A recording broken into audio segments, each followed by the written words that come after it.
श्रीमन्लक्ष्मी नृसिंहस्य श्रियं दिशतु मे नखः स्वभक्ताभीष्टदानाय समुपात्तदशाकृतेः बुद्धिर्बलं यशोधैर्यं निर्भयत्वम् अरोगता अजाड्यं वाक्पटुत्वं च हनुमत्स्मरणात् भवेत्। चित्रैः पदैश्च गम्भीरैः वाक्यैर्मानैरखण्डितैः गुरुभावं व्यञ्जयन्ती भातिश्री जयतीर्थवाक् तं वन्दे नरसिंहतीर्थनिलयं श्रीव्यासराट् पूजितं ध्यायन्तं मनसा नृसिंहचरणं श्रीपादराजं गुरुम् अर्थिकल्पितकल्पोऽयं प्रत्यर्थिगजकेसरी व्यासतीर्थगुरुर्भूयात् अस्मदिष्टार्थसिद्धये तपोविद्याविरक्त्यादि सद्गुणौघाकरानहं वादिराजगुरून् वन्दे हयग्रीवपदाश्रयाणि सुखिनः सन्तु सर्वे सन्तु निरामयाः सर्वे भद्राणि पश्यन्तु सर्वे सुगुणशालिनः। ಲೋಕದಲ್ಲಿ ಪ್ರತಿಯೊಬ್ಬ ಜೀವಿಯೂ ಕೂಡ ಸುಖಮೇವ ಮೇ ಸ್ಯಾತ್ ದುಃಖಂ ಅನಾಗಪಿ ಮಾ ಭೂತ್ ಎಂಬುದಾಗಿ ಸದಾ ನನಗೆ ಸುಖವೇ ಆಗಲಿ ದುಃಖ ಯಾವತ್ತೂ ಕೂಡ ನನಗಾಗಬಾರ್ದು ಎಂಬುದಾಗಿ ಆಶಿಸುವಂತಹದ್ದು ಎಲ್ಲರ ಅನುಭವಕ್ಕೆ ಬಂದಂತಹ ವಿಷಯ. ಈ ಸುಖ ಅನ್ನುವಂತಹದ್ದು ಯಾವುದರಿಂದ ದೊರೆಯುತ್ತೆ, ಎಲ್ಲಿ ದೊರೆಯುತ್ತೆ ಅನ್ನೋದನ್ನು ನಾವು ಸ್ವಲ್ಪ ವಿಚಾರ ಮಾಡಬೇಕು.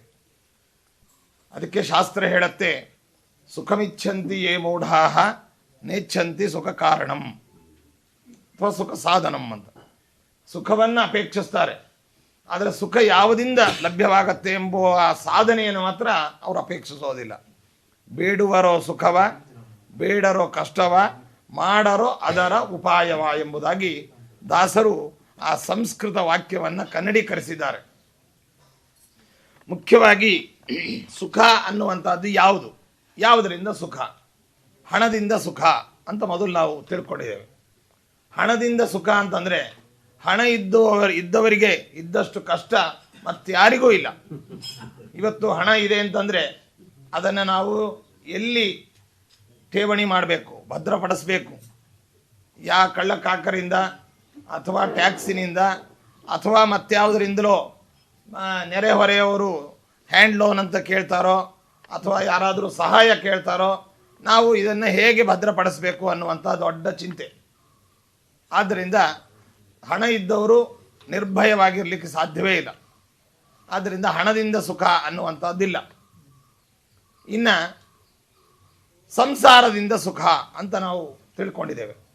ಸಂಸಾರದಿಂದ ಸುಖ ಅನ್ನುವಂಥದ್ದು ಅತ್ಯಂತ ಅಪಹಾಸ್ಯಕ್ಕೆ ಕಾರಣವಾದದ್ದು. ಸಂಸಾರ ಅನ್ನುವಂಥದ್ದು ಅದು ಅಪಾರವಾದದ್ದು. ಅದನ್ನು ದಾಟಲಿಕ್ಕೆ ಯಾರಿಂದಲೂ ಕೂಡ ಸಾಧ್ಯವೇ ಇಲ್ಲ. ಅಂತಹ ಅಪಾರವಾದ ಸಂಸಾರವನ್ನು ದಾಟಲಿಕ್ಕೆ ನಾನಾ ಬಗೆಯಾದಂತಹ ಕಷ್ಟ ಕಾರ್ಪಣ್ಯಗಳನ್ನು, ಸುಳ್ಳನ್ನು, ವಂಚನೆಯನ್ನು ಮಾಡಿ ನಮ್ಮ ಸಂಸಾರವನ್ನು, ಕುಟುಂಬವನ್ನು ಪೋಷಿಸಬೇಕು. ಅವರ ರಕ್ಷಣೆ, ಅವರಿಂದ ನಾನಾ ಬಗೆಯಾದಂತಹ ಅಸಮಾಧಾನಗಳು, ಅವರ ಇಷ್ಟಾರ್ಥಗಳನ್ನು ಪೂರೈಸೋದರಲ್ಲೇ ನಮ್ಮ ಕಾಲಗಳು ಎಲ್ಲವನ್ನು ವ್ಯರ್ಥ ಮಾಡಿ ಕೊನೆಗೂ ಕೂಡ ಉದಾಹರಣೆಗೆ ಯಾವುದಾದ್ರೂ ನಮ್ಮ ಸಂಸಾರದ ಕುಟುಂಬದ ವ್ಯಕ್ತಿಗಳಿಗೆ ಒಂದು ವಸ್ತುವನ್ನು ಕೊಡ್ತೀವಿ, ಇದಕ್ಕಿಂತಲೂ ಚೆನ್ನಾಗಿರೋ ತಂದ್ಕೊಡ್ಬೋದಾಗಿತ್ತು ಅಂತ ಆ ವಸ್ತು ತೊಗೊಂಡ್ಮೇಲೆ, ಹೀಗೆ ನಮ್ಮ ಇಲ್ಲಿ ಕೂತವ್ರು ಯಾರೂ ಅಲ್ಲ ಆ ರೀತಿ. ವಾಸ್ತವಿಕವಾಗಿ ಲೋಕದ ಒಂದು ಪರಿಪಾಟಿ. ಹಾಗಾಗಿ ಸಂಸಾರದಿಂದ ಸುಖ ಇಲ್ಲ. ಇನ್ನು ಸಂತಾನದಿಂದ ಸುಖ ಅಂತ ನಾವು ನೋಡ್ತೇವೆ. ಅಂದರೆ ಸಂತಾನ ಆಗದೇ ಇದ್ದವರಿಗೆ ಸಂತಾನ ಆಗಿಲ್ಲ ಅಂತ ದುಃಖ, ಸಂತಾನ ಆದವರಿಗೆ ಸತ್ಸಂತಾನವಾಗಿಲ್ಲ ಅಂತ ದುಃಖ, ಮಕ್ಕಳು ಮಾತು ಕೇಳಲಿಲ್ಲ ಅಂತ ದುಃಖ. ಮಕ್ಕಳು ಮಾತು ಕೇಳುವವರು ಒಳ್ಳೆ ಸಂಸ್ಕಾರವಂತರು ಆಗಿದ್ದಾರೆ, ಮದುವೆ ಅವರಿಗಾಗಲಿಲ್ಲ, ಅವರಿಗೆ ಕನ್ಯಾ ಸಿಗಲಿಲ್ಲ, ಅವರಿಗೆ ಮಕ್ಕಳಾಗಲಿಲ್ಲ. ಹೀಗೆ ದೇರ್ ಇಸ್ ನೋ ಎಂಡ್ ಅಂತಾರಲ್ಲ, ಹಾಗೆ ಒಂದು ಅವಿಶ್ರಾಂತವಾದಂತಹ ಕಷ್ಟ ಪರಂಪರೆ. ಹಾಗಾಗಿ ಸಂಸಾರದಿಂದಲೋ, ಸಂತಾನದಿಂದಲೋ, ಹಣದಿಂದಲೋ ಸುಖ ಆಗಲಿಲ್ಲ. ಪೊಸಿಷನ್ನಿಂದ, ಒಂದು ದೊಡ್ಡ ಸ್ಥಾನಮಾನದಿಂದ ನಮಗೆ ಸುಖ, ದೊಡ್ಡ ಬಂಗಲೆ, ಕಾರುಗಳು, ಅದೇ ರೀತಿಯಾಗಿ ನಮಗೆ ಸೆಕ್ಯೂರಿಟಿ, PAಗಳು ಎಲ್ಲ ಇದ್ದಾರೆ, ಆದ್ದರಿಂದ ನಮಗೆ ಸುಖ ಅಂತೀವಿ ಅಂತಂದರೆ ಅದರಷ್ಟು ನೆಮ್ಮದಿ ಇಲ್ಲದೇ ಇರುವಂತಹ ತಾಣ ಮತ್ತೊಂದಿಲ್ಲ. ಟೆನ್ಷನ್, ಎಲ್ಲಿ ವರ್ಗಾವಣೆ ಮಾಡ್ತಾರೋ, ಎಲ್ಲಿ ನಮ್ಮ ಸರ್ವೀಸ್ ಮುಗಿದೋಗುತ್ತೋ, ಸರ್ವೀಸಿನಲ್ಲಿ ನಮಗೇನು ಆಪತ್ತು ಬರುತ್ತೋ, ಅಥವಾ ನಮ್ಮ ಸರ್ವೀಸನ್ನು ಯಾವ ಯಾವ ರೀತಿಯಲ್ಲಿ ನಾವು ಸಾಗಿಸಬೇಕು, ಈ ಥರದ ಅನುಕ್ಷಣವಾದ ಚಿಂತೆ. ಇದರಿಂದ ಪೊಸಿಷನ್ನಿಂದ, ಒಂದು ಸ್ಥಾನಮಾನದಿಂದ ಸುಖ ಅನ್ನುವಂಥದ್ದಿಲ್ಲ. ಹಾಗಾಗಿ ಲೋಕದಲ್ಲಿ ಯಾವ ವಸ್ತುಗಳಿಂದಲೂ ಕೂಡ, ಆಹಾರದಿಂದ ಸುಖ ಅಂತೀರಾ, ಇವತ್ತು ಆಹಾರ, ಒಳ್ಳೆ ಆಹಾರದ ಸೌಭಾಗ್ಯ ಇದೆ. ಶುಗರು, ಬಿ ಪಿ, ಇನ್ನೊಂದು ಮತ್ತೊಂದು ರೋಗೋಪದ್ರವಗಳು, ಯಾವುದು ಅದು ತಿನ್ನಬೇಡಿ ಇದು ತಿನ್ನಬೇಡಿ ಅಂತಾರೆ, ಎಲ್ಲ ಆಹಾರಗಳು ಇದೆ. ಬಡತನದಿಂದ ಸುಖ ಅಂತೀರಾ, ಅವರ ಸುಖ ಅವರಿಗೇ ಗೊತ್ತು. ಇವತ್ತು ತಿನ್ಲಿಕ್ಕೆ ಗತಿ ಇಲ್ಲ, ಇರಲಿಕ್ಕೆ ವಾಸಕ್ಕೆ ಸ್ಥಳ ಇಲ್ಲ, ಒದ್ದಾಡ್ತಾ ಇರ್ತಾರೆ. ಹೀಗೆ ಬಡತನದಿಂದಲೂ ಸುಖವಲ್ಲ, ಸಿರಿತನದಿಂದಲೂ ಸುಖವಲ್ಲ, ಸ್ಥಾನದಿಂದಲೂ ಸುಖವಲ್ಲ, ಸಂಸಾರದಿಂದಲೂ ಸುಖವಲ್ಲ, ಸಂತಾನದಿಂದಲೂ ಸುಖವಲ್ಲ, ಅಥವಾ ಯಾವುದೇ ಒಂದು ಸ್ಥಾನಮಾನಗಳಿಂದಲೂ ಸುಖವಲ್ಲ. ಹಾಗಾದರೆ ಸುಖ ಯಾವುದು, ಯಾವುದರಿಂದ ಬರುತ್ತೆ ಅನ್ನೋದನ್ನು ನಾವು ವಿಚಾರ ಮಾಡಬೇಕು. ಅದಕ್ಕೆ ಈ ಸುಖ ಅನ್ನುವಂಥದ್ರ ಬಗ್ಗೆ ಒಂದು ಚಿಕ್ಕ ಆಖ್ಯಾನೆಯನ್ನು ನಾವು ತಿಳ್ಕೊಳ್ಬೇಕು. ಬೇಸಿಗೆಯ, ಕಡು ಬೇಸಿಗೆಯ ಹೊಯ್ಗೆ ಮರಳುಗಾಡಿನಲ್ಲಿ, ಇವತ್ತೇನು ರಾಜಸ್ಥಾನ ಅಂತ ನಾವು ನೋಡ್ತೀವಿ, ಆ ತರಹದ ಪ್ರದೇಶದಲ್ಲಿ ಒಂದು ಕಪ್ಪೆ ಚೆನ್ನಾಗಿ ಬಿಸಿಲಿಗೆ ಬಳಲಿ ಬೆಂಡಾಗಿ ತುಂಬ ಬಾಯಾರಿಕೆಯಿಂದ ತನ್ನ ಜೀವನವನ್ನು, ಇನ್ನೇನು ನಂದು ಜೀವನವೇ ಮುಗಿದೋಯ್ತು, ಹಾಗಾಗಿ ಎಲ್ಲಿಯಾದರೂ ಸ್ವಲ್ಪ ನೀರು ಸಿಗಬೇಕು, ಸ್ವಲ್ಪ ನೆರಳು ಸಿಗಬೇಕು ಅಂತ ಹುಡುಕಿ ತುಂಬ ಒದ್ದಾಡಿ ಕೊನೆಗೆ ಒಂದು ಕಡೆಗೆ ನೆರಳನ್ನು ಆಶ್ರಯಿಸಿ ಬಂತು.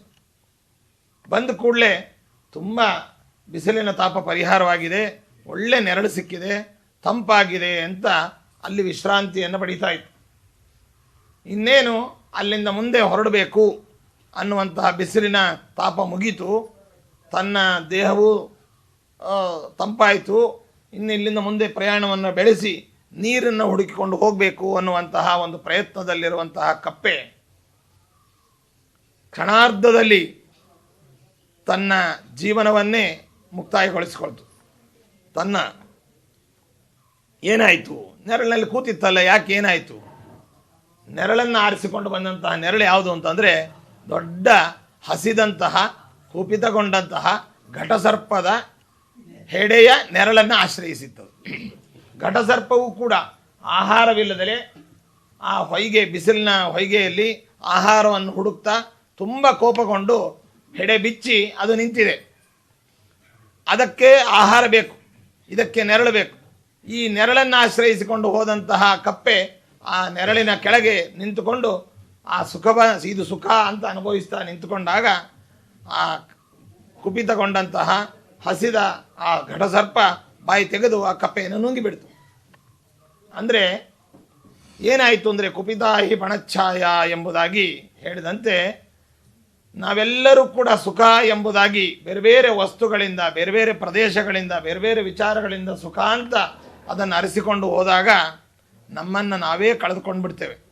ಹಾಗಾಗದೆ ಯಾವುದು ಸುಖ, ಯಾವುದರಿಂದ ಸುಖ, ಹೇಗೆ ಸುಖವನ್ನು ಪಡೆಯೋದು ಅನ್ನೋದನ್ನು ವಿಚಾರ ಮಾಡುವಾಗ ಶಾಶ್ವತವಾದ ಸುಖ ಯಾವುದು ಅಂತಂದರೆ, ನಮ್ಮ ವ್ಯಾಸರಾಜ ಗುರು ಸಾರ್ವಭೌಮರು ತಮ್ಮ ನವರತ್ನ ಮಾಲಿಕೆಯಲ್ಲಿ ಹೇಳ್ತಾರೆ, ಮುಕ್ತಿ ನೈಜ ಸುಖ ಅನುಭೂತಿ ಅಂತ ಹೇಳ್ತಾರೆ. ಮೋಕ್ಷವೇ ನಿಜವಾದಂತಹ ಸುಖ, ಅದರ ಅನುಭವವೇ ನಿಜವಾದ ಸುಖದ ಅನುಭವ ಅಂತ. ಹಾಗಾದರೆ ನಮಗೆ ಮೋಕ್ಷ ಎಲ್ಲಿ ಸಿಗತ್ತೆ, ಯಾವ ಮಾರ್ಕೆಟ್ನಲ್ಲಿ ಸಿಗತ್ತೆ, ಅದಕ್ಕೆ ಬೆಲೆ ಎಷ್ಟು, ಅದನ್ನು ನಾವು ಏನು ಇನ್ಸ್ಟಾಲ್ಮೆಂಟ್ನಲ್ಲಿ ತೊಗೊಳ್ಬೋದಾ, ಅಥವಾ ಗಿವ್ ಆ್ಯಂಡ್ ಟೇಕ್ ಆ ತರಹ ನಾವೊಂದು ಕೊಟ್ಟು ಅದನ್ನು ಪಡಿಬೋದಾ ಎಂಬುದನ್ನು ನಾವು ವಿಚಾರ ಮಾಡಬೇಕು. ಸುಖ ಅನ್ನುವಂಥದ್ದು ಯಾವುದೇ ವಸ್ತುಗಳಿಂದ ಪಡೆಯುವಂಥದ್ದು ಅಲ್ಲ ಅಂತ ಹೇಳ್ತಾ ಇದ್ದಾರೆ. ನಾವು ಅನುಕ್ಷಣ ಪಾಪದಿಂದ ಬೆಂದೋಗಿದ್ದೇವೆ, ದೊಡ್ಡ ದೊಡ್ಡ ಪಾಪಗಳನ್ನು ಮಾಡ್ತಾ ಇದ್ದೇವೆ.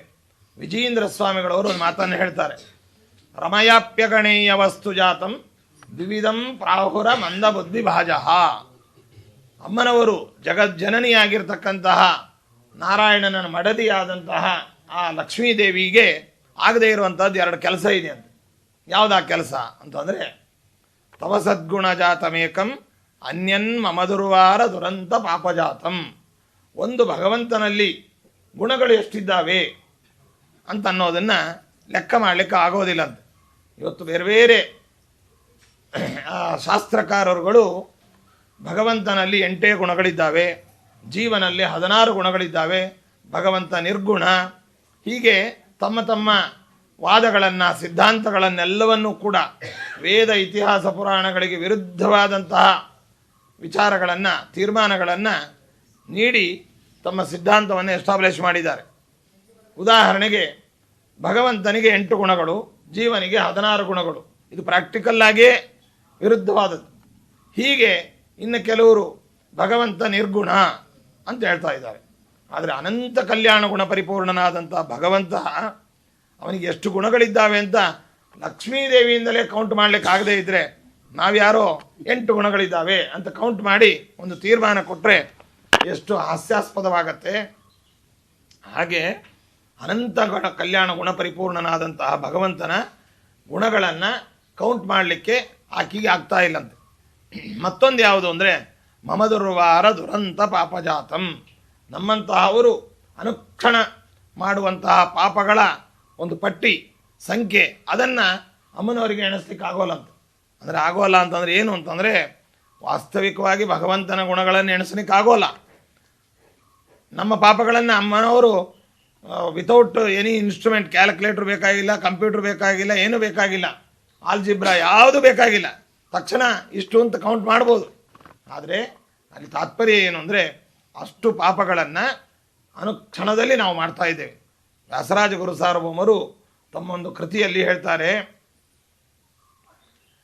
ಚೋರತ್ವವನ್ನು ಮಾಡಿದ ಪಾಪಗಳಿಗೆಲ್ಲ ನವನೀತ ಚೋರ ಎಂದರೆ ಸಾಲದೆ, ಕ್ರೂರತ್ವವನ್ನು ಮಾಡಿದ ಪಾಪಗಳಿಗೆಲ್ಲ ಮಾವ ಕಂಸನ ಕೊಂದವನೆಂದರೆ ಸಾಲದೆ, ಜಾರತ್ವವನ್ನು ಮಾಡಿದ ಪಾಪಗಳಿಗೆಲ್ಲ ಗೋಪೀಜನ ಜಾರ ಎಂದರೆ ಸಾಲದೆ ಅಂತ ಎಚ್ಚರಿಕೆಯನ್ನು ಕೊಡ್ತಾ ಇದ್ದಾರೆ. ನಾವು ವ್ಯಾಸರಾಜರ ಕಾಲದಲ್ಲಿ ಪಟ್ಟಿ ಮಾಡುವಾಗ ಬಹುಶಃ ಇನ್ನೂ ಕೆಲವು ಹೊಸ ಹೊಸ ಪಾಪಗಳು ಇವತ್ತು ಆ್ಯಡ್ ಆಗಿದೆ. ಅದನ್ನೆಲ್ಲ ಅವರಿಗೆ ಅವ್ರ ಕಾಲದಲ್ಲಿ ಆ ಥರ ಪಾಪಗಳು ಮಾಡುವವರು ಇರ್ತಾ ಇರಲಿಲ್ಲೇನೋ, ಆದ ಕಾರಣ ಕೆಲವೇ ಲಿಮಿಟೆಡ್ ಪಾಪಗಳನ್ನು ಅಲ್ಲಿ ಒಂದು ಸೂಚನೆ ಕೊಟ್ಟಿದ್ದಾರೆ. ಹಾಗೆ ಸೇರಿಸ್ಕೊಳ್ಬೇಕು, ಆದಿಪದದಿಂದ ತಗೊಳ್ಬೇಕು, ಎಟ್ಸೆಟ್ರಾ ಎಟ್ಸೆಟ್ರಾ ಅಂತ. ಹಾಗೆ ಅಷ್ಟು ಪಾಪಗಳನ್ನು ನಾವು ಮಾಡ್ತಾ ಇದ್ದೇವೆ. ಈ ಎಲ್ಲ ಪಾಪಗಳಿಗೆ ಚಿಕಿತ್ಸಾ ರೂಪವಾಗಿ, ಪರಿಹಾರ ರೂಪವಾಗಿ ಏನು ಮಾಡಬೇಕು ಅಂತ ಹೇಳಿದಾಗ ಶಾಸ್ತ್ರ ಹೇಳುತ್ತೆ, ನಾಮ್ನೋಸ್ತಿ ಯಾವತೀ ಶಕ್ತಿ ಪಾಪ ನಿರ್ವಹಣೆ ಹರೇಹೇ. ಭಗವಂತನ ನಾಮಸ್ಮರಣೆಗೆ ಎಷ್ಟು ಪಾಪ ಪರಿಹಾರಕತ್ವ ಅನ್ನುವಂಥದ್ದಿದೆ, ಅಷ್ಟು ಪಾಪಗಳನ್ನ ತಾವತ್ ಕರ್ತು ನ ಶಕ್ತಿ ಪಾದಕೀ ಜನ ವಿತನ. ಭಗವಂತನ ನಾಮಸ್ಮರಣೆಗೆ ಎಷ್ಟು ಪಾಪ ಪರಿಹಾರಕತ್ವ ಅನ್ನುವಂಥ ಶಕ್ತಿ ಇದೆ, ಅಷ್ಟು ಪಾಪಗಳನ್ನು ನಾವು ಮಾಡಲಿಕ್ಕೆ ಸಾಧ್ಯವೇ ಇಲ್ಲ ಅಂತ ಶಾಸ್ತ್ರ ನಿರ್ಣಯವನ್ನು ಕೊಡ್ತಾ ಇದೆ. ಅಂದಮೇಲೆ ನಮ್ಮ ಪಾಪ ಪರಿಹಾರವಾಗಬೇಕಾದ್ರೆ ಭಗವಂತನ ನಾಮಸ್ಮರಣೆ ಅನ್ನುವಂಥದ್ದನ್ನು ಮಾಡಬೇಕು. ಅದಕ್ಕೆ ನಾರದರು ಒಂದು ಮಾತನ್ನು ಕೇಳ್ತಾರೆ, ನರಕದಲ್ಲಿ ಹೋಗಿ, ಏನಪ್ಪ ನೀವೆಲ್ಲ ನರಕದಲ್ಲಿ ಬಂದು ಕೂತ್ಕೊಂಡ್ಬಿಟ್ಟಿದ್ದೀರಿ, ಹೌಸ್ಫುಲ್ ಆಗೋಗಿದೆ, ಯಾಕಯ್ಯ ನೀವು ಇಲ್ಲಿ ಬಂದಿದ್ದೀರಿ? ಇದು ನಾರಾಯಣೇತಿ ನಾಮೋಸ್ತಿ ವಾಗಸ್ತಿ ಬಸವಸ್ತಿನ ತಥಾಪಿ ನರಕೆ ಗೋರೆ ಪತಂತಿ ಇತ್ಯೇತದದ್ಭುತಂ ಅಂತ. ನಾರಾಯಣ ಎಂಬುವಂತಹ ಒಂದು ನಾಮ ಇದೆ, ದಿವ್ಯವಾದ ನಾಮ. ಈ ನಾಮ ಇದ್ದರೂ ಕೂಡ ನೀವು ಎಲ್ಲ ಈ ನರಕದಲ್ಲಿ ಬಂದು ಬಿದ್ದಿದ್ದೀರಿ ಅಂತಂದರೆ ಭಾಳ ಆಶ್ಚರ್ಯಪ್ಪ, ಯಾಕಯ್ಯ ನೀವು ನಾರಾಯಣ ನಾಮವನ್ನು ಉಚ್ಚಾರಣೆ ಮಾಡಲಿಲ್ವಾ ಅಂತ. ಅದೇ ನಾರದರೆ ಪುರಂದರದಾಸರಾಗಿ ಹೇಳ್ತಾರೆ, ನಾರಾಯಣನೆಂಬ ನಾಮ ಇರುತ್ತಿರಲು ನಿಮ್ಮ ನಾಲಿಗೆಯಲ್ಲಿ ಮುಳ್ಳು ಮುರಿದಿಹುದೇ ಅಂತ ಕೇಳ್ತಾರೆ. ನಾರಾಯಣ ಅನ್ನುವಂತಹ ಒಂದು ನಾಮಸ್ಮರಣೆಯನ್ನು ನೀವು ಮಾಡಿದರೆ ನಿಮ್ಮ ಪಾಪ ಎಲ್ಲ ಪರಿಹಾರವಾಗುತ್ತೆ. ಯಾಕಯ್ಯ ನಿಮ್ಮ ನಾಲಿಗೆ ಮೇಲೆ ಮುಳ್ಳು ಮುರಿದಿದೆ ನಾರಾಯಣ ಅಂತ ಹೆಸರು ಹೇಳಕ್ಕೆ. ಹಿರಣ್ಯಕಶಿಪು ಆದಂತಹ ಭಗವದ್ವೇಷಿಯಾದಂಥವನು ಕೂಡ ಸದಾಕಾಲ ನಾರಾಯಣ ಸ್ಮರಣೆಯನ್ನು ಮಾಡ್ತಾ ಇದ್ದ. ಅಲ್ಲಿ ನಾರಾಯಣ ಬರ್ತಾನೆ, ಇಲ್ಲಿ ಬರ್ತಾನೆ, ನನ್ನ ಹೊಡಿತಾನೆ, ನಾರಾಯಣನಿಂದ ನನಗೆ ಈ ಥರ ಅಂಥವನೇ ಮಾಡ್ತಾ ಇರುವಾಗ ನೀವೆಲ್ಲ ನಾವು ಭಕ್ತರು, ನಾವು ಆಸ್ತಿಕರು ಅನ್ನುವಂತಹ ಮುಸುಗನ್ನು ಹಾಕ್ಕೊಂಡು ನಾರಾಯಣನ ನಾಮಸ್ಮರಣೆಯನ್ನು ಯಾಕಯ್ಯ ಮಾಡಲಿಲ್ಲ ಅಂತ ಪುರಂದರದಾಸರು ನಮ್ಮನ್ನು ಕ್ವಶನ್ ಮಾಡ್ತಾ ಇದ್ದಾರೆ. ಹಾಗಾಗಿ ಭಗವಂತನ ನಾಮಸ್ಮರಣೆ ಅನ್ನುವಂಥದ್ದು ಸಕಲ ಪಾಪಗಳನ್ನು ಪರಿಹಾರ ಮಾಡತಕ್ಕಂಥದ್ದು. ಅದಕ್ಕೊಂದು ದೃಷ್ಟಾಂತವನ್ನು ನಾವು ಭಗವಂತನನ್ನು ನಾವೇನು ಮಾಡ್ತೇವೆ ಅಂತಂದರೆ, ಅಯ್ಯ ನೀನು ಬಾರಯ್ಯ, ನನ್ನ ಹೃದಯದಲ್ಲಿ ನೀನು ನೆಲೆಗೊಳ್ಳು, ನಮ್ಮನ್ನು ಉದ್ಧಾರ ಮಾಡು ಅಂತ ನಾವು ಹೇಳ್ತೀವಿ. ಭಗವಂತ ಬರಬೇಕಾದ್ರೆ ಸ್ವಚ್ಛವಾದ ಪೀಠ, ಸ್ವಚ್ಛವಾದ ಮನಸ್ಸು ಬೇಕಲ್ವಾ? ಯಾವುದೇ ಒಂದು ಸ್ಥಳಕ್ಕೆ ನಾವು ಹೋಗಬೇಕಾದ್ರೆ ಅಲ್ಲಿ ಸ್ವಚ್ಛತೆ, ಆದರ, ಅಭಿಮಾನ, ಭಕ್ತಿ, ಗೌರವ, ವಿಶ್ವಾಸ ಇದಿದ್ರೇ ನಾವು ಅಲ್ಲಿ ಹೋಗ್ಲಿಕ್ಕೆ ಸಾಧ್ಯ. ಇಲ್ಲದೇ ಇದ್ದರೆ ಹೋಗ್ಲಿಕ್ಕೆ ಆಗೋದಿಲ್ಲ. ಭಗವಂತ ಹೇಳ್ತಾನೆ, ಅಲ್ಲಯ್ಯ ನಿನ್ನಲ್ಲಿ ಅದು ಯಾವುದೂ ಇಲ್ಲಲ್ಲ, ನಿನ್ನ ಮನಸ್ಸು ಅರಿಷಡ್ವರ್ಗಗಳಿಂದ ತುಂಬಿ ಕಲುಷಿತವಾಗಿದೆ, ಇಂತಹ ಸ್ಥಳಕ್ಕೆ ನನ್ನನ್ನು ಕರಿತಾ ಇದೆಯಲ್ಲ ಹೇಗೆ ಅಂತ ಭಗವಂತ ಹೇಳುವಾಗ, ಅದಕ್ಕೆ ಭಗವಂತರ ನಾಮ ಸಂಕೀರ್ತನೆ ಏನಿದೆ ಆ ಎಲ್ಲ ಪಾಪಗಳನ್ನು, ಎಲ್ಲ ದೋಷಗಳನ್ನು ಪರಿಹಾರ ಮಾಡಿ ಸ್ವಚ್ಛಗೊಳಿಸುವಂಥದ್ದು. ಅದಕ್ಕೋಸ್ಕರವಾಗಿ ನಾವು ಭಗವಂತ ಬಂದು ಅಲ್ಲಿ ನಮ್ಮ ಹೃದಯದಲ್ಲಿ ಅವನು ನೆಲೆಸಬೇಕಾದ್ರೆ ಆ ಸ್ಥಳ ಪರಿಶುದ್ಧವಾಗೂ ಇರಬೇಕು ಮತ್ತು ಅದಕ್ಕೊಂದು ರಕ್ಷಿತವಾದಂಥ ಸುರಕ್ಷಿತ ಪ್ರದೇಶವೂ ಆಗಬೇಕು. ಇವತ್ತು ಬೆಂಗಳೂರು ಮಹಾನಗರದಂತಹ ಸ್ಥಳಗಳಲ್ಲಿ ನಾವೆಲ್ಲ ಮನೆ ಕಟ್ಟಬೇಕು, ಮನೆಯಲ್ಲಿ ವಾಸವಾಗಬೇಕು ಅನ್ನುವಂಥ ಉದ್ದೇಶದಿಂದ ಸೈಟನ್ನು ತಗೊಳ್ತೇವೆ. ಇವತ್ತು ಸೈಟನ್ನು ತಗೊಂಡು ಫಸ್ಟ್ ಮಾಡಬೇಕಾದದ್ದು ಫೆನ್ಸಿಂಗ್, ಕಾಂಪೌಂಡ್. ಅದನ್ನು ಹಾಕದೇ ನಾವು ಬಿಟ್ಟರೆ ಏನಾಗತ್ತೆ, ಹಿಂದೆ ಮುಂದಿನವರೆಲ್ಲರೂ ಕೂಡ ಒತ್ತುವರಿ ಮಾಡಿ 30-40 ಸೈಟು ಕೊನೆಗೆ ಅದು 10x10 ಕೂಡ ಉಳಿಯೋದಿಲ್ಲ, ಎಲ್ಲ ಅಕ್ವೈರ್ ಆಗೋಗತ್ತೆ. ಮತ್ತೆ ನಾವು ಕಾನೂನಿಗೆ ಮೊರೆ ಹೋಗಬೇಕು, ಇದೆಲ್ಲ ಪಂಚಾಯಿತಿ. ಹೀಗಿರುವಾಗ ನಮ್ಮ ಮನಸ್ಸೆಂಬತಕ್ಕಂತಹ ಪರಿಶುದ್ಧವಾದ ಸ್ಥಳ ಆಗಬೇಕಾದ್ರೆ ಅದು ಏನು ಮಾಡಬೇಕು ಅಂತಂದರೆ ಭಗವಂತನ ನಾಮ ಸಂಕೀರ್ತನೆ, ನಾಮಸ್ಮರಣೆ ಅನ್ನುವಂಥ ಒಂದು ಫೆನ್ಸಿಂಗನ್ನು ಹಾಕಬೇಕು.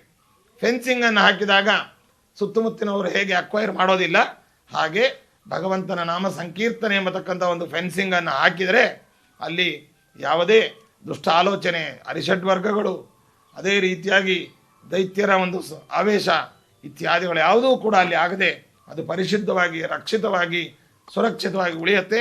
ಅಲ್ಲಿ ನಾವು ಬಂಗಲೆಯನ್ನು ಕಟ್ಬೋದು, ಬಂಗಲೆಯಲ್ಲಿ ನಾವು ವಾಸ ಮಾಡ್ಬೋದು. ಹಾಗೆ ನಮ್ಮ ಮನಸ್ಸು, ಹೃದಯ ಎಂಬತಕ್ಕಂತಹ ಸ್ಥಳ ಪರಿಶುದ್ಧವಾಗಿರಬೇಕಾದ್ರೆ ಭಗವಂತನ ನಾಮ ಸಂಕೀರ್ತನೆಯನ್ನು ನಾವು ಮಾಡಬೇಕು. ಅದಕ್ಕೆ ಜಗನ್ನಾಥ ದಾಸರು ಹೇಳ್ತಾರೆ, ಯಾವ್ಯಾವ ಸಂದರ್ಭದಲ್ಲಿ ನಾಮಸ್ಮರಣೆ ಏನು ಮಾಡಬೇಕು, ಬೆಳಗ್ಗೆ ಎಷ್ಟು ಗಂಟೆಗೆ ಮಾಡಬೇಕು, ಟೈಮ್ ಟೇಬಲ್ ಕೊಡಿ ಅಂದರೆ ದಾಸರು ಹೇಳ್ತಾರೆ, ನಿಮ್ಮ ನಾಮಸ್ಮರಣೆಗೆ ಟೈಮ್ ಟೇಬಲ್ ಇಲ್ಲಪ್ಪ ಅಂದರು. ಮಕ್ಕಳ ಆಡಿಸುವಾಗ ಮಡದಿಯೊಳಕ್ಕರೆದಿ ನಲಿವಾಗ ಅಂತ ಹೇಳ್ತಾರೆ.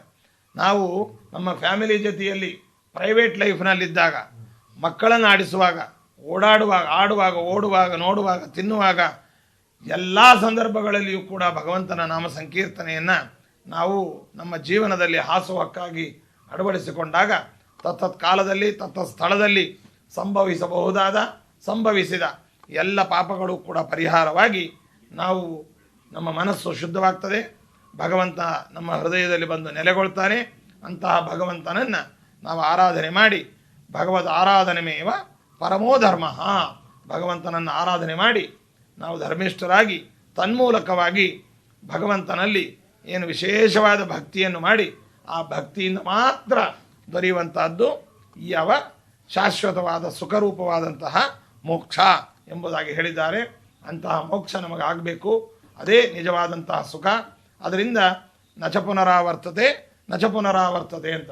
ನಾವಿವತ್ತು ಬೆಂಗಳೂರಿಗೆ ಹೋದರೆ ನಾಳೆ ದಿವಸ ಮತ್ತೆ ಮಂತ್ರಾಲಯಕ್ಕೆ ವಾಪಸ್ ಹೋಗಬೇಕು. ಇವತ್ತು ಗೌಡಗೇರಿಗೆ ಬಂದಿದ್ದೀವಿ, ಸಂಜೆ ನಾವು ಬೆಂಗಳೂರಿಗೆ ಹೋಗಬೇಕು. ಹೀಗೆ ನಮಗೆ ಇಲ್ಲಿಂದ ಪುನರಾವರ್ತಿ ಅನ್ನುವಂಥದ್ದು ಉಂಟು. ಆದರೆ ಸ್ವರ್ಗದಲ್ಲಿ ಪುನರಾವರ್ತಿ ಉಂಟಾ? ಎಲ್ಲ ರೀತಿಯಾದಂತಹ ರಾಯಲ್ ಲೈಫ್ ಎಲ್ಲ ನಮಗೆ ತುಂಬ ಸುಖ ಅಲ್ಲಿ ಲಭ್ಯವಾಗತ್ತೆ ಅಂತಂದರೆ ನೀವು ಎಷ್ಟು ಪುಣ್ಯವನ್ನು ಮಾಡಿದ್ದೀರಿ ಅಷ್ಟೇ ಪುಣ್ಯ. ಕ್ಷೀಣೇ ಪುಣ್ಯೇ ಮರ್ತ್ಯಲೋಕಂ ವಿಶಂತಿ. ಅಲ್ಲಿಂದ ದಬ್ಬಿ ಬಿಡ್ತಾರೆ. ವಿದೇಶದಿಂದ ವಿಸಾ ಟೈಮ್ ಮುಗಿದ ಕೂಡಲೇ, ಪಾಸ್ಪೋರ್ಟು ಮುಗಿದ ಕೂಡಲೇ ಹೇಗೆ ಅಲ್ಲಿಂದ ಫೋರ್ಸ್ಬಲಿ ದಬ್ಬುತ್ತಾರೋ ಅದರಂತೆ ಸ್ವರ್ಗವೆಂಬತಕ್ಕಂತಹ ಸುಖದ ತಾಣದಲ್ಲಿಯೂ ಕೂಡ ನಮಗೆ ಶಾಶ್ವತವಾಗಿರಲಿಕ್ಕೆ ಸಾಧ್ಯವಿಲ್ಲ.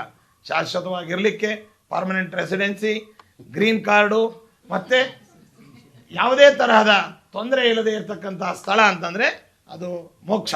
ಅಂತಹ ಮೋಕ್ಷವಾಗಬೇಕಾದ್ರೆ ಭಕ್ತಿಯಿಂದ ಸಾಧ್ಯ. ಆ ಭಕ್ತಿ ಬರಬೇಕಾದ್ರೆ ಜ್ಞಾನ, ವೈರಾಗ್ಯ ಇವುಗಳು ಬೇಕು. ಇದರ ಮೂಲಕವಾಗಿ ನಾವು ಭಗವಂತನ ನಾಮಸ್ಮರಣೆ ಅನ್ನುವಂಥದ್ದು ಈ ಎಲ್ಲದಕ್ಕೂ ಕೂಡ ಮೂಲ ಎಂಬುದಾಗಿ ಹೇಳ್ತಾ, ಅಂತಹ ಭಗವಂತನ ನಾಮವನ್ನು ಯಾರು ಉಚ್ಚಾರಣೆ ಮಾಡಬೇಕು ಅನ್ನುವಂಥ ರೆಸ್ಟ್ರಿಕ್ಷನ್ ಇಲ್ಲ. ಕುಲಹೀನನಾದರೂ ಕೂಗಿ ಜಪಿಸುವಂಥದ್ದು. ಇಂತಹವರು ಅಂಥವರು ಅಂತಿಲ್ಲ. ಕುಲಹೀನನಾದರೂ ಸರಿ ಕೂಗಿ ಜಪಿಸುವ ಮಂತ್ರ ರಾಮ ಮಂತ್ರವ ಜಪಿಸೋ ಎಂಬುದಾಗಿ ಹೇಳಿದ್ದಾರೆ. ಏನು ಆ ರಾಮ ಮಂತ್ರ ಅಂತಂದರೆ, ಪರಮ ಶಿವರು ರುದ್ರದೇವರು ತನ್ನ ಮಡದಿಯಾದಂತಹ ಪಾರ್ವತೀದೇವಿಗೆ ಟಾಪ್ ಮೋಸ್ಟ್ ಸೀಕ್ರೆಟನ್ನು ಹೇಳ್ತಾರೆ. ನಾವು ನಮ್ಮ ಕುಟುಂಬಕ್ಕೆ ಟಾಪ್ ಮೋಸ್ಟ್ ಸೀಕ್ರೆಟನ್ನು ಹೇಳ್ತೀವೋ ಬಿಡ್ತೀವೋ, ನಾವು ಎಲ್ಲೆಲ್ಲಿ ಹಣ ಇಟ್ಟಿದ್ದೀವಿ, ಏನು ಮಾಡಿದ್ದೀವಿ, ಅಥವಾ ಯಾರಿಗೆ ತೊಂದರೆ ಕೊಟ್ಟಿದ್ದೀವಿ, ಇದೆಲ್ಲ ಕೆಲವು ಹೇಳೋಲ್ಲ. ನಾವು ಹೇಳಿದರೆ ಅವರೇನು ತಿಳ್ಕೊತಾರ ಅಂತ.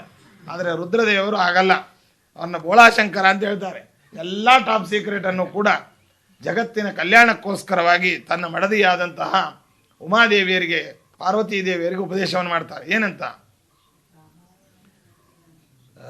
ಶ್ರೀರಾಮ ರಾಮ ರಾಮೇತಿ ರಮೇ ರಾಮೇ ಮನೋರಮೆ ಸಹಸ್ರನಾಮ ತತ್ತುಲ್ಯಂ ರಾಮನಾಮ ವರಾನನೆ.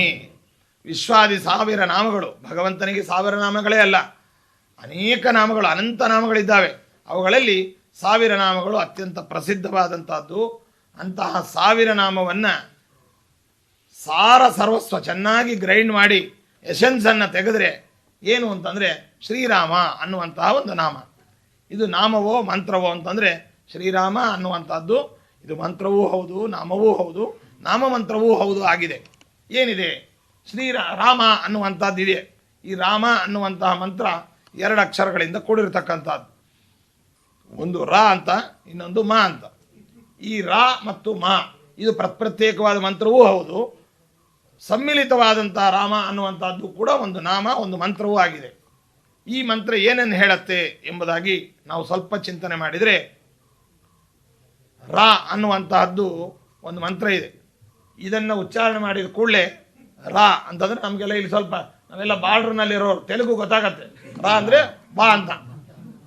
ಏನು ಯಾವ್ರನ್ನ ಬಾ ಅಂತ ಕರಿತೀವಿ ಅಂತಂದರೆ, ಯಾರೋ ಅದರ್ ಕಂಟ್ರಿಯವ್ರನ್ನೋ ಅಥವಾ ಬೇರೆ ಊರಿನವ್ರನ್ನೋ, ನೆರೆಹೊರೆ ಮನೆಯವ್ರನ್ನೋ ಅಂತಂದರೆ ಅವ್ರನ್ನೆಲ್ಲ ಆಮೇಲೆ ಕರೆಯೋಣ. ಮೊದಲು ನಮ್ಮ ಒಳಗಿದ್ದಾರೆ ಅವರನ್ನು ಕರೆಯೋಣ ಒಳಗೆ, ರಾ ಅಂತ. ರಾ ಅಂತ ಮಂತ್ರ ಅಂದ ಕೂಡಲೇ ಒಳಗಿನವರನ್ನು ಬಾ ಅಂತ. ಯಾರು ಒಳಗೆ? ಒಳಗೆ ಅರಿಷಡ್ ವರ್ಗಗಳು ನಮ್ಮಲ್ಲಿ ಏನು ತುಂಬಿಕೊಂಡಿದ್ದಾವೆ, ಪಾಪಗಳು ಎಲ್ಲ, ಅವನ್ನ ಬಾ, ರಾ, ಬೈಟ್ರಾ, ಹೊರಗೆ ಬಾ, ಮಾ ಅಂತೀವಿ. ಮಾ ಅಂತ ಅಂದ್ಕೂಡಲೇ ಏನಾಗತ್ತೆ? ರಾ ಅಂತ ಅಂದ್ಕೂಡಲೇ ನಮ್ಮ ಪ್ರಯತ್ನವಿಲ್ಲದರೆ ನಮ್ಮ ಮೌತ್ ಓಪನ್ ಆಗತ್ತೆ. ರಾ ಅಂತಂದು ಯಾವಾಗಲೂ ಬಾ ಅಂತಂದು ಬಾಗಿಲಾಕ್ಬಿಟ್ರೆ ಎಲ್ಲಿಂದ ಬರೋಕ್ಕಾಗತ್ತೆ? ಬಾಗಿಲು ತೆಗೆದು ಬಾ ಅಂದರೆ ಒಬ್ಬರು ಬರೋಕ್ಕೆ ಸಾಧ್ಯ. ಹಾಗೆ ಬಾಯಿ ಮುಚ್ಕೊಂಡು ರಾ ಅಂತ ಹೇಳುವಂಥದ್ದು ಸಾಧ್ಯವೇ ಇಲ್ಲ. ಬಾಯಿ ತೆಗೆದೇ ರಾ ಅಂತ ಹೇಳಬೇಕು. ರಾ ಅಂತ ಅಂದ್ಕೂಡಲೇ ಮೌತ್ ಓಪನ್ ಆಗುತ್ತೆ. ಓಪನ್ ಆದ ಕೂಡಲೇ ಒಳಗಿರುವಂಥದ್ದು ಹೊರಗೆ ಬರುತ್ತೆ. ಒಳಗೆ ಇರುವಂಥದ್ದು ಹೊರಗೆ ಬಂದಾಗ, ಈಗ ಮನೆಯಿಂದ ನಾವು ಹೊರಗೆ ಬಂದಿರ್ತೀವಿ, ತಿರ್ಗಾ ಒಳಗೆ ಬರ್ತೀವಿ ನಾವು. ಆವಾಗ ಏನು ಅಂತಂದರೆ ಇನ್ನೊಂದು ಮಂತ್ರ ಇದೆ, ಇನ್ನೊಂದು ಅಕ್ಷರ ಮಾ ಅಂತ. ಮಾ ಅನ್ನುವಂಥ ಅಕ್ಷರವನ್ನು ಉಚ್ಚಾರಣೆ ಮಾಡಿದಾಗ ಬಾಯಿ ಮುಚ್ಕೊಂಡ್ಬಿಡುತ್ತೆ.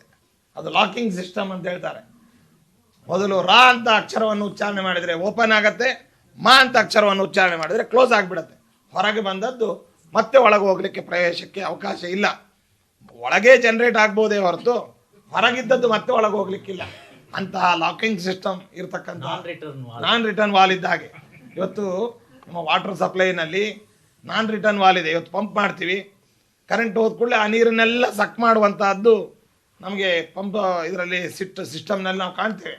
ಆದರೆ ಆ ರೀತಿಯಾಗಿ ಹೊರಗೆ ಹೋದಂಥ ನೀರನ್ನು ಮತ್ತೆ ಒಳಗೆ ಸಕ್ ಮಾಡಲಿಕ್ಕೆ ಆಗೋದಿಲ್ಲ. ಹೇಗೆ ನಾನ್ ರಿಟರ್ನ್ ವಾಲೋ ಹಾಗೆ ಮಾ ಅನ್ನುವಂತಹ ನಾನ್ ರಿಟರ್ನ್ ವಾಲನ್ನು ಆ ಮಾ ಅನ್ನುವಂಥ ಅಕ್ಷರದಲ್ಲಿ ಜೋಡಿಸಿದ್ದಾರೆ. ಇದರಿಂದ ಹೊರಗೆ ಹೋದಂತಹ ಪಾಪಗಳು ಮತ್ತೆ ಒಳಗೆ ಹೋಗಲಿಕ್ಕೆ ಸಾಧ್ಯವೇ ಇಲ್ಲ. ಹಾಗಾಗಿ ಅಂತಹ ರಾಮ ಅನ್ನುವಂತಹ ನಾಮ ಏನಿದೆ, ಇದು 1000 ನಾಮಗಳ ಸಾರ ಸರ್ವಸ್ವ ಎಂಬುದಾಗಿ ತನ್ನ ಮಡದಿಗೆ ಹೇಳಿ ಈ ಒಂದು ದಿವ್ಯವಾದ ಮಂತ್ರವನ್ನು ನಮಗೆ ಉಪದೇಶ ಮಾಡಿದ್ದಾರೆ. ಅಂತಹ ರಾಮ ಮಂತ್ರ ನಮ್ಮೆಲ್ಲರಿಗೂ ಕೂಡ ತಾರಕವಾಗಿರ್ತಕ್ಕಂಥದ್ದು. ಅಂತಹ ರಾಮಮಂತ್ರ ಪ್ರತಿಪಾದ್ಯನಾದಂತಹ ರಾಮದೇವರಿಂದ ಪೂಜೆಗೊಂಡಂತಹ, ಬ್ರಹ್ಮದೇವರಿಂದ ಪ್ರತಿಮಾ ಮಾಧ್ಯದಲ್ಲಿ ಪೂಜೆಗೊಂಡಂತಹ ಅನೇಕ ಋಷಿ ಮುನಿಗಳು, ಆಂಜನೇಯ ಮೊದಲಾದ ದೇವಾನುದೇವತೆಗಳೆಲ್ಲ ಪೂಜಿಸಿದಂತಹ ದಿವ್ಯವಾದ ಮೂರ್ತಿ ಆ ರಾಮನ ಮೂರ್ತಿ. ರಾಮನೇ ಪೂಜಿಸಿದಂತಹ ಮೂರ್ತಿಗೆ ರಾಮನ ಪೂಜೆ ನಂತರದಲ್ಲಿ ಅದು ಮೂಲ ರಾಮನ ಪೂಜೆಯ ವಿಗ್ರಹವಾಗಿ ಶಾಸ್ತ್ರಗಳಲ್ಲಿ, ಪುರಾಣಗಳಲ್ಲಿ, ವೇದಗಳಲ್ಲಿ ಅದರ ಮಹಿಮೆಯನ್ನು ವರ್ಣನೆ ಮಾಡಲ್ಪಟ್ಟಿತು. ಅಂತಹ ಮೂಲರಾಮದೇವರು ಈ ಕ್ಷೇತ್ರಕ್ಕೆ ಇಂದು ನಿಮ್ಮೆಲ್ಲರ ವಿಶೇಷವಾದ ಭಕ್ತಿ ಶ್ರದ್ಧೆಗಳ ಆಹ್ವಾನದ ಮೇರೆಗೆ ಇಲ್ಲಿ ಮೂಲರಾಮದೇವರು ಆಗಮಿಸಿದ್ದಾರೆ. ಮೂಲರಾಮದೇವರ ಮಹಿಮೆಯನ್ನು ಹೇಳುವಾಗ ಸಾಯತ್ರ ರಾಮ ಪ್ರತಿಮಾ ಅಸ್ತಿ ತತ್ರ ಚತುಪ್ಪಮರ್ತಿ ಸತತಂ ಚಕಾಸ್ತಿ. ಎಲ್ಲಿ ಮೂಲರಾಮದೇವರ ಸಂಚಾರ, ಮೂಲರಾಮದೇವರ ದರ್ಶನ, ಮೂಲರಾಮದೇವರ ಪೂಜೆ, ಮೂಲರಾಮದೇವರ ಸ್ಮರಣೆ ಎಲ್ಲಿ ಬರುತ್ತೆ ಅಲ್ಲಿ ಧರ್ಮ ಅರ್ಥ ಕಾಮ ಮೋಕ್ಷಗಳು ವಿಶೇಷವಾಗಿ ಅಲ್ಲಿ ತುಂಬಿ ತುಳುಕತ್ತೆ ಎಂಬುದಾಗಿ ಶಾಸ್ತ್ರಗಳು ಹೇಳಿದ ಹಿನ್ನೆಲೆಯಲ್ಲಿ ನಮ್ಮ ಹಿರಿಯರ ಅನುಭವದ ಹಿನ್ನೆಲೆಯಲ್ಲಿ ಇಂದು ಮೂಲರಾಮದೇವರು ಈ ಪ್ರಾಂತಕ್ಕೆ ಆಗಮಿಸಿದ್ದಾರೆ. ಈ ಪ್ರಾಂತದ ಬಗ್ಗೆ ಹೇಳಬೇಕು ಅಂತಂದರೆ ಇದೊಂದು ದೊಡ್ಡ ವಿದ್ವಾಂಸರ ಒಂದು ತಾಣವಾಗಿತ್ತು ಈ ಪ್ರಾಂತ ಎಲ್ಲ. ಮುಖ್ಯವಾಗಿ ನಮ್ಮ ಉಭಯ ಮಠಗಳ ಆಸ್ಥಾನ ವಿದ್ವಾಂಸರು, ಋಷಿ ಸದೃಶರು, ದೊಡ್ಡ ಜ್ಞಾನಿಗಳು ಆದಂತಹ ದೊಡ್ಡಬಳ್ಳಾಪುರದ ಅವರ ಹೆಸರನ್ನು ಕೂಡ ಹಿರಿಯರು ಹೇಳ್ತಾ ಇರಲಿಲ್ಲ. ಆ ದೊಡ್ಡಾಚಾರ್ಯರು ಅಂತ ಹೇಳ್ತಾ ಇದ್ರು. ವೆಂಕಟರಮಣ ಆಚಾರ್ಯರು ಗೌಡಗೇರಿಯವರು, ಅವರು ದೊಡ್ಡ ಜ್ಞಾನಿಗಳು, ನಿಜವಾಗಲೂ ಋಷಿ ಸದೃಶವಾದಂತಹ ಜೀವನ. ಅಂತಹ ಮಹಾನುಭಾವರು ಈ ಊರಿನವರು. ಇಲ್ಲಿ ಅವರ ಕರಕಮಲಗಳಿಂದ ರಾಯರನ್ನು ಚೆನ್ನಾಗಿ ಪ್ರಸನ್ನೀಕರಿಸಿಕೊಂಡಂಥ ಮಹಾನುಭಾವರು ಇಲ್ಲಿ ರಾಘವೇಂದ್ರ ಸ್ವಾಮಿಗಳವರ ಮೂಲ ಮೃತ್ತಿಕಾ ವೃಂದಾವನವನ್ನು ಸ್ಥಾಪನೆ ಮಾಡಿದ್ದಾರೆ. ಇಂತಹ ಕ್ಷೇತ್ರ ನಿಜವಾಗಲೂ ಕೂಡ ಇವತ್ತು ನಾವು ಬೇರೆ ಬೇರೆ ಹೊಸದಾಗಿ ಪ್ರತಿಷ್ಠೆ ಮಾಡಿದ ಸ್ಥಳಗಳಿಗೆ ಹೋದರೆ ನಮಗೇನು ತೃಪ್ತಿ, ಏನು ಪುಣ್ಯ ಲಭ್ಯವಾಗುತ್ತೆ, ಅದಕ್ಕಿಂತಲೂ ಅನೇಕ ಪಟ್ಟು ಇಂತಹ ಜ್ಞಾನಿಗಳು ಅವರು ಕೇವಲ ಯಾಂತ್ರಿಕವಾಗಿ ಪ್ರತಿಷ್ಠೆ ಮಾಡಿದ್ದಲ್ಲ, ರಾಯರನ್ನು ಮನಗಂಡು ರಾಘವೇಂದ್ರ ಸ್ವಾಮಿಗಳ ಗ್ರಂಥಗಳನ್ನು ಆಮೂಲಾಗ್ರವಾಗಿ ಅಧ್ಯಯನ ಜೀರ್ಣ ಮಾಡಿಕೊಂಡು ಅಂತಹ ರಾಘವೇಂದ್ರ ಸ್ವಾಮಿಗಳವರ ಪೂರ್ಣ ಅನುಗ್ರಹಕ್ಕೆ ಪಾತ್ರರಾದಂಥ ಮಹಾನುಭಾವರು ಸ್ಥಾಪನೆ ಮಾಡಿರ್ತಕ್ಕಂತಹ ಕ್ಷೇತ್ರ ಈ ನಮ್ಮ ಗೌಡಗೇರಿ ಕ್ಷೇತ್ರ. ಈ ಸುತ್ತಮುತ್ತಿನ ಪ್ರಾಂತ ಈಗಾಗಲೇ ಹೇಳಿದಂತೆ ನಮ್ಮ ವ್ಯಾಸರಾಜ ಮಠ, ರಾಘವೇಂದ್ರ ಒಂದೇ ಮಠ, ಅದು ಪ್ರತ್ಯೇಕವಾಗಿ ವ್ಯಾಸರಾಜ ಮಠ, ರಾಯರ ಮಠ ಅಂತ ಹೇಳುವ ಅಗತ್ಯವೇ ಇಲ್ಲ. ನಮ್ಮ ವ್ಯಾಸರಾಜರ ಮತ್ತು ರಾಘವೇಂದ್ರ ಸ್ವಾಮಿಗಳವರ ಅನುಗ್ರಹ ಪಡೆದಂತಹ ಮನತನಗಳು, ಅವರ ಉಪದೇಶವನ್ನು ಪಾಲಿಸ್ತಾ ಇರತಕ್ಕಂತಹ ಮನತನಗಳು, ಅವರ ವಿಶೇಷವಾದ ಒಂದು ಪಾದ ಧೂಳಿನಿಂದ ಪುನೀತವಾದಂಥ ಪ್ರದೇಶ ಇದಾಗಿದೆ. ಅಂಥ ಕ್ಷೇತ್ರಕ್ಕೆ ಇಲ್ಲಿ ನಾವು ಬಂದಿರತಕ್ಕಂಥದ್ದು ನಮಗೆ ಬಹಳ ಸಂತೋಷದ ವಿಷಯ. ನಮ್ಮ ಗೌಡಗೇರಿ ವೆಂಕಟರಮಣಾಚಾರ್ಯರು ನಮ್ಮ ಪರಂಪರೆಯ ಪೂರ್ವ ಪೀಠಾಧಿಪತಿಗಳಾದ ಸುಶೀಲೇಂದ್ರ ತೀರ್ಥ ಶ್ರೀಪಾದಂಗಳವರು, ಅವರು ಅಭಿನವ ರಾಘವೇಂದ್ರ ಸ್ವಾಮಿಗಳವರು ಅಂತ ಅನೇಕ ಭಕ್ತರಿಂದ ಆರಾಧ್ಯರು. ಅಂತಹ ಸುಶೀಲೇಂದ್ರ ಸ್ವಾಮಿಗಳವರ ಪೂರ್ವಾಶ್ರಮದ ಮಾವಂದಿರು ಗೌಡಗೇರಿ ವೆಂಕಟರಮಣಾಚಾರ್ಯ. ಗೌಡಗೇರಿ ಮನೆತನಕ್ಕೂ ನಮಗೂ ಪೂರ್ವಾಶ್ರಮದ ಸಂಬಂಧವೂ ಇದೆ. ಅನೇಕ ಗಂಡು ಹೆಣ್ಣುಗಳನ್ನು ಕೊಟ್ಟು ತಗೊಂಡಂತಹ ಸಂಬಂಧಗಳು, ಮತ್ತು ಒಂದೇ ಕುಟುಂಬದವರಿದ್ದಾಗೆ ಅಂತಹ ಕುಟುಂಬದ ಅನೇಕ ಹಿರಿಯರುಗಳು ಆಗಿ ಹೋದಂತಹ ಒಂದು ಕ್ಷೇತ್ರ. ಮತ್ತು ಈ ಪ್ರಾಂತದಲ್ಲಿ ನಮ್ಮ ಸುಜ್ಞಾನೇಂದ್ರ ಸ್ವಾಮಿಗಳವರು ಸಂಚಾರ ಮಾಡಿ ಇಲ್ಲೇ ಹೊಳವನಹಳ್ಳಿಯಲ್ಲಿ ಅವರ ಅಮೃತಹಸ್ತದಿಂದ ರಾಘವೇಂದ್ರ ಸ್ವಾಮಿಗಳವರ ಸ್ಥಾಪನೆ ಮಾಡಿದ್ದಾರೆ. ಮಂಚೇನಹಳ್ಳಿ, ಗೌಡಗೇರಿ, ಗೌರಿಬಿದನೂರು, ಈ ಪ್ರಾಂತ ಎಲ್ಲವೂ ಕೂಡ ತುಂಬ ದೊಡ್ಡ ದೊಡ್ಡ ಸಾಧಕರು ಆಗಿ ಹೋದಂತಹ ಸ್ಥಳ. ನಮ್ಮ ಸಾರಸ್ವತ ಪರಿಣಯ ಅನ್ನುವಂತಹ ದೊಡ್ಡ ಕನ್ನಡ ಕಾವ್ಯವನ್ನು ರಚನೆ ಮಾಡಿರ್ತಕ್ಕಂಥ, ಯಥಾರ್ಥ ಕಾವ್ಯವನ್ನು ರಚನೆ ಮಾಡಿದಂತಹ ನಮ್ಮ ರಾಘವೇಂದ್ರ ಕವಿ, ಅವರು ಕೂಡ ದೊಡ್ಡಬಳ್ಳಾಪುರದವರು. ಮತ್ತು ನಮ್ಮ 60 ಒಕ್ಕಲಿಗೆ ಬಹಳ ಪ್ರಮುಖವಾದಂತಹ ಕ್ಷೇತ್ರ ಇದು. ನೀವೆಲ್ಲ 60 ಒಕ್ಕಲವರು, ಬೆಟ್ಟದವರು ನೀವೆಲ್ಲ, ನಾವೆಲ್ಲ ಬೀಗಮುದ್ರಿಯವರು, ನೀವೆಲ್ಲ ಬೆಟ್ಟದವರು. ಹೀಗೆ ಅಷ್ಟು ಒಂದು ಈ ಪ್ರಾಂತದ ಒಡನಾಟ ಅನ್ನುವಂಥದ್ದು ನಮ್ಮ ಪೂರ್ವಿಕರಿಗೂ ನಮಗೂ ಎಲ್ಲ ಇರತಕ್ಕಂಥದ್ದು. ಇಂತಹ ಸ್ಥಳಕ್ಕೆ ನಾವು ಆಗಮಿಸಿದ್ದೇವೆ. ಇನ್ನು ನಮ್ಮ ರಾಮಕೃಷ್ಣ ಅವರು ಕೂಡ ನಮ್ಮೆಲ್ಲ ಬಾಲ್ಯದ ಸ್ನೇಹಿತರು. ನಾವೆಲ್ಲ ಚಾಮರಾಜಪೇಟೆಯ 5ನೇ ಬೀದಿಯಲ್ಲಿ ಬಾಲ್ಯದಲ್ಲಿ ನಾವೆಲ್ಲ ಆಟ ಆಡಿದಂತಹ ನೆನಪು ನಮಗೆ ಇವತ್ತಿಗೂ ಇದೆ. ನಿನ್ನೆ ರಾತ್ರಿ ಎಲ್ಲ ಮಾತಾಡ್ತಾ ಇದ್ವಿ, ಫೋಟೋಗಳು ಚಿಕ್ಕ ವಯಸ್ಸಿಂದ ಎಲ್ಲ. ಅಂತಹ ರಾಮಕೃಷ್ಣ ಅವರು ಈಗಾಗಲೇ ಯಾರೋ ಹೇಳಿದಂತೆ ಸಂಪತ್ತು ಅವರಿಗೆ ಕೊಟ್ಟಿದ್ದಾರೆ, ವಿದ್ಯೆ ಕೊಟ್ಟಿದ್ದಾರೆ, ಒಳ್ಳೆಯ ಸಂಸಾರವನ್ನು ಕೊಟ್ಟಿದ್ದಾರೆ. ಅದೆಲ್ಲವನ್ನೂ ಕೂಡ ಭಗವತ್ ಸೇವೆಯಲ್ಲಿ ಮತ್ತು ಹರಿಗುರುಗಳ ಸೇವೆ, ಧರ್ಮ ಕಾರ್ಯದಲ್ಲಿ ತಮ್ಮನ್ನು ತಾವು ತೊಡಗಿಸಿಕೊಂಡು ಈ ದೇಶದಲ್ಲಿ ಮಾತ್ರ ಅಲ್ಲ, ಮಸ್ಕಟ್ಟಿನ ದೇಶದಲ್ಲಿಯೂ ಕೂಡ ನಮ್ಮ ನ್ಯಾಯಾಧೀಶರು, ಅನೇಕ ಉಪನ್ಯಾಸಕರು, ವಿದ್ವಾಂಸರನ್ನು ಕರೆಸಿ ಅಲ್ಲಿಯೂ ಕೂಡ ಧರ್ಮ ಜಾಗೃತಿಯನ್ನು ಮಾಡಿಸಿರ್ತಕ್ಕಂಥ ಕೀರ್ತಿ ನಮ್ಮ ರಾಮಕೃಷ್ಣ ಅವರು ಮತ್ತು ಶ್ರೀಮತಿ ಕವಿತಾ ಅವರಿಗೆ ಸಲ್ಲತಕ್ಕಂಥದ್ದು.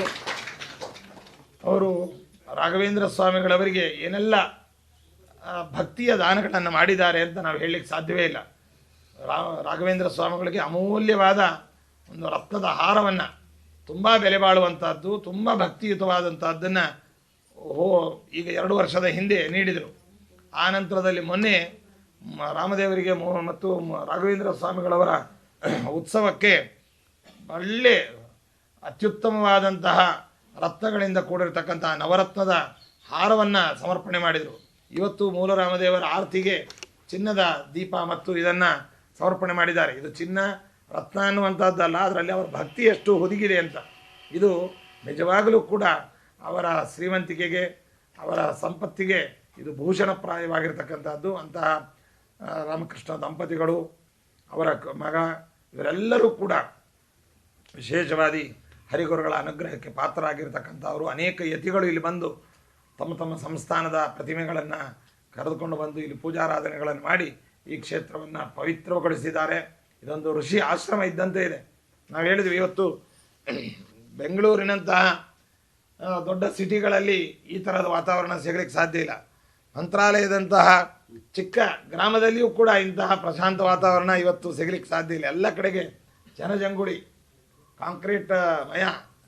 ಆದರೆ ಇಲ್ಲಿ ನ್ಯಾಚುರಲ್ ಆಗಿ ಒಂದು ಪ್ರಕೃತಿಯ ಪರಿಸರ, ಇದನ್ನು ನೋಡಿ ಬಹಳ ಸಂತೋಷವಾಗಿದೆ. ಹೇಳಿದ್ವಿ, ಒಂದೆರಡು ದಿವಸ ನಮ್ಮ ಸುಧಾ ವಿದ್ಯಾರ್ಥಿಗಳನ್ನೆಲ್ಲ ಇಲ್ಲಿ ಕರ್ಕೊಂಡು ಬಂದು ಇಲ್ಲಿ ಪಾಠ ಮಾಡಿ ಇಲ್ಲಿ ಮೂಲರಾಮದೇವರ ಪೂಜೆ ಮಾಡಬೇಕು, ಭಾಳ ಈ ಕ್ಷೇತ್ರ ಹಿಡಿಸಿದೆ ಅಂತ.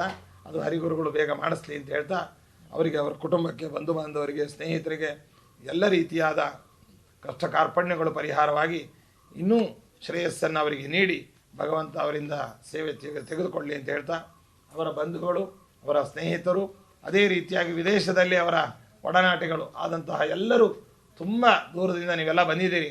ನೀವೆಲ್ಲರಿಗೂ ಕೂಡ ರಾಘವೇಂದ್ರ ಸ್ವಾಮಿಗಳವರು ಅಂತರ್ಯಾಮಿಯಾದ ಭಗವಂತ ವಿಶೇಷವಾದ ಅನುಗ್ರಹವನ್ನು ಉಂಟು ಮಾಡಲಿ, ಅವರವರ ಬೇಡಿಕೆಗಳನ್ನು ಪೂರ್ಣ ಮಾಡಲಿ, ಅವರಿಗೆಲ್ಲ ರೀತಿಯಾದ ಜ್ಞಾನ ಭಕ್ತಿ ವೈರಾಗ್ಯಗಳನ್ನು ನೀಡಿ ಭಗವಂತ ಅನುಗ್ರಹಿಸಲಿ ಅಂತ ಹೇಳ್ತಾ, ಇದಕ್ಕೆ ಮುಖ್ಯವಾಗಿ ನಮ್ಮವರೇ ಆದಂತಹ ನಮ್ಮ ನ್ಯಾಯಾಧೀಶರು ಜಸ್ಟಿಸ್ ಶ್ರೀಶಾನಂದರು ಬಂದಿದ್ದಾರೆ. ಅವರ ತಂದೆಗಳು, ಅವರು ದೊಡ್ಡ ಸಾಧಕರು, ಒಳ್ಳೆ ವಿದ್ವಾಂಸರು, ಲೇಖಕರು. ಇವತ್ತು ಹರಿವಾಯು ಸ್ತುತಿಗೆ ಬಹಳ ಉತ್ತಮವಾದ ಕನ್ನಡ ಅನುವಾದವನ್ನು ಬರೆದಿದ್ದಾರೆ. ಮತ್ತು ಅವರು ವೃತ್ತಿಯಲ್ಲಿ ನ್ಯಾಯವಾದಿಗಳಾಗಿದ್ದರೂ ಕೂಡ ಪ್ರವೃತ್ತಿಯಲ್ಲಿ ಪೂರ್ಣ ಪ್ರಮಾಣದ ಧಾರ್ಮಿಕ ಒಂದು ಇದರಲ್ಲಿ ತೊಡಗಿಸಿಕೊಂಡಂಥವ್ರು, ದೊಡ್ಡ ಹಿರಿಯ ಚೇತನ. ಅಂಥವರಿಗೂ ಕೂಡ ನಾವು ಅಭಿನಂದಿಸ್ತಾ, ನಮ್ಮ ನ್ಯಾಯಾಧೀಶರು ದಂಪತಿಗಳನ್ನು ಕೂಡ ಅಭಿನಂದಿಸಿ, ನಮ್ಮ ಧರ್ಮ ಸಂಸ್ಥಾನಗಳಿಗೆ ಮಾರ್ಗದರ್ಶನ ಮತ್ತು ಉತ್ತಮವಾದ ರೀತಿಯಲ್ಲಿ ನಮಗೆಲ್ಲರಿಗೂ ಕೂಡ ಮಾರ್ಗದರ್ಶನವನ್ನು ಮಾಡ್ತಾ ಇರತಕ್ಕಂಥವರನ್ನು ಅಭಿನಂದಿಸಿ, ಒಳ್ಳೆಯ ಉಪನ್ಯಾಸಕರು, ಸಂಶೋಧಕರು, ಲೇಖಕರು, ಕೃತಿಕಾರರು ಆದಂತಹ ನಮ್ಮ ಅರಳುಮಲ್ಲಿಗೆ ಪಾರ್ಥಸಾರಥಿಯವರು, ಅವರು ಅಂತಂದರೆ ನಾವು ಬಾಲ್ಯದಿಂದಲೂ ಅವ್ರ ಪ್ರವಚನ ಅಂತ ಅಂದ್ಕೂಡಲೇ ಮುಂದೆ ಫಸ್ಟ್ ರೋನಲ್ಲಿ ಕೂಡೋರು ನಾವು. ಅವರ ಪುಂಖಾನುಪುಂಖವಾಗಿ ಆ ವಾಗ್ಝರಿ ಏನಿದೆ ಅದು ಇವತ್ತಿಗೂ ಕೂಡ ಹೆಚ್ಚು ಕಮ್ಮಿ 80ರ ದಶಕ ಇವತ್ತಿಗೂ ಅದು ನಿಂತಿಲ್ಲ. ಅಂದರೆ ಅದು ಅವರ ಸಾಧನೆ, ಭಗವಂತನ ಅನುಗ್ರಹ. ಅಂತಹ ಅವರ ಕುಟುಂಬ, ನಮ್ಮ ಅವರು ರಾಜಲಕ್ಷ್ಮಿ ಅವರು ಕೂಡ ಉತ್ತಮವಾದ ಉಪನ್ಯಾಸಗಳನ್ನು ಮಾಡಿ ಲೇಖನಗಳನ್ನು, ಕೃತಿಗಳನ್ನು ರಚನೆ ಮಾಡಿರ್ತಕ್ಕಂಥವ್ರು. ಆ ದಂಪತಿಗಳನ್ನು ನಾವು ಅಭಿನಂದಿಸಿ, ಇಲ್ಲಿ ನಡೆದಂತಹ ಎಲ್ಲ ಸಜ್ಜನರನ್ನು, ಜಾತ್ಯತೀತವಾದ ನೆರೆಹೊರೆ ಗ್ರಾಮದ ಎಲ್ಲ ಭಕ್ತರನ್ನು ಮತ್ತು ಗೌಡಗೇರಿ ವಾಸಿಗಳನ್ನು ಮತ್ತು ಬೇರೆ ಬೇರೆ ಸ್ಥಳಗಳಿಂದ ಬಂದಿರತಕ್ಕಂತಹ ಇನ್ನಿತರ ವೈದಿಕರು, ವಿದ್ವಾಂಸರು ಎಲ್ಲರನ್ನು ಕೂಡ ಅಭಿನಂದಿಸಿ, ಈ ಒಂದು ಸುಸಂದರ್ಭ ಮತ್ತು ಸೌಭಾಗ್ಯ ನಮ್ಮ ರಾಮಕೃಷ್ಣ ಅವರ ದಂಪತಿಗಳ ಪುಣ್ಯದ ಮೂಲಕವಾಗಿ ಎಲ್ಲರಿಗೂ ದೊರೆತಿದೆ ಅಂತ ಹೇಳ್ತಾ ಎಲ್ಲರಿಗೂ ಶುಭವನ್ನು ಕೋರ್ತಾ ಇದ್ದೇವೆ. ನಮ್ಮ ಗೌಡಗೇರಿ ಮನೆತನದ ನಾಗರಾಜಾಚಾರ್ಯರ ಮಕ್ಕಳು ಪ್ರಹ್ಲಾದವರು. ನಾವೆಲ್ಲ ಪ್ರಹ್ಲಾದಾಚಾರ ಅಂತ, ಯಾಕಂದ್ರೆ ವೈದಿಕ ಬ್ರಾಹ್ಮಣರು ಅವರಲ್ಲ, ಲೌಕಿಕದಲ್ಲಿ ತುಂಬ ದೊಡ್ಡ ಎತ್ತರ ಬೆಳೆದಂತಹವರು. ಇವತ್ತು ಏನು ಪ್ರಸಿದ್ಧವಾದಂತಹ ಇನ್ಫೋಸಿಸ್ ಕಂಪನಿ ಇದೆ, ಅದರ ಫೌಂಡರ್ಗಳಲ್ಲಿ ಅವರು ಒಬ್ಬ ಪ್ರಮುಖರು. ಅವರು ನಮ್ಮವರು ಅಂತ ಹೇಳ್ಕೊಳ್ಳಿಕ್ಕೆ ನಮಗೆ ಹೆಮ್ಮೆ ಆಗುತ್ತೆ. ನಾರಾಯಣ ಮೂರ್ತಿಗಳು ಕೂಡ ನಮ್ಮವರು ಅಂತ ಹೇಳ್ಕೊಳ್ಳಿಕ್ಕೆ ನಮಗೆ ಹೆಮ್ಮೆ ಆಗುತ್ತೆ. ಅಂತಹ ದೊಡ್ಡ ದೊಡ್ಡ ಲೌಕಿಕ ಕ್ಷೇತ್ರದಲ್ಲಿ ಸಾಧಕರಾದಂಥ ಅವರನ್ನು ಕೂಡ ಈ ಸಂದರ್ಭದಲ್ಲಿ ಅಭಿನಂದಿಸಿ, ಎಲ್ಲರಿಗೂ ಕೂಡ ಭಗವಂತ ಅನುಗ್ರಹಿಸಲಿ ಎಂದು ಮತ್ತೊಮ್ಮೆ ಪ್ರಾರ್ಥಿಸ್ತಾ ನಮ್ಮೆರಡು ಮಾತುಗಳನ್ನು ಮುಗಿಸ್ತಾ ಇದ್ದೇವೆ. ಮಂತ್ರಾಲಯ ಕ್ಷೇತ್ರಕ್ಕೆ ನೀವೆಲ್ಲ ಬನ್ನಿ. ನಿಮಗೆಲ್ಲ ವಸತಿ ಸೌಕರ್ಯ, ಗುರುಗಳ ದರ್ಶನ, ತೀರ್ಥ ಪ್ರಸಾದ ಎಲ್ಲ ವ್ಯವಸ್ಥೆ ಇದೆ. ಈಗ ಅನೇಕ ಸೌಕರ್ಯಗಳನ್ನು ಕ್ಷೇತ್ರದಲ್ಲಿ ನಿಮ್ಮಂಥ ಭಕ್ತರ ಸಹಕಾರದಿಂದ ಮಾಡಿದೆ. ನಮ್ಮ ಬಗ್ಗೆ ಎಲ್ಲ ಹೇಳಿದರು ಅರಳಮಲ್ಲಿಗೆ ಪಾರ್ಥಸಾರಥಿ ಅವರು, ನಮ್ಮ ನ್ಯಾಯಾಧೀಶರೆಲ್ಲ.